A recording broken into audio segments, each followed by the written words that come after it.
بسم الله الرحمن الرحيم والشمس وضحاها والقمر إذا تلاها والنهار إذا جلاها والليل إذا يغشاها والسماء وما بناها والأرض وما طحاها ونفس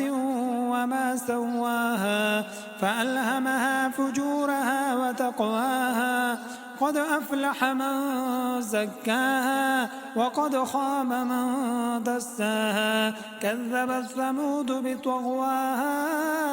إذ انبعث أشقاها فقال لهم رسول الله ناقة الله وسقياها فكذبوه فعقروها فدمدم عليهم ربهم